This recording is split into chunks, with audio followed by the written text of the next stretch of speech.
كفايه الزمالك مش ناقص. واحترموا نفسكم واحترموا ناديكم. يا مستر كمل يا ابني الترجمه.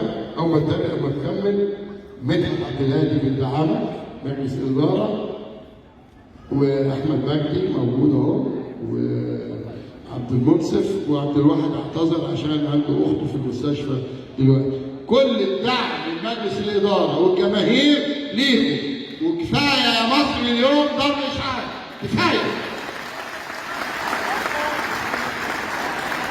تقدروا تنصرفوا، اتفضلوا.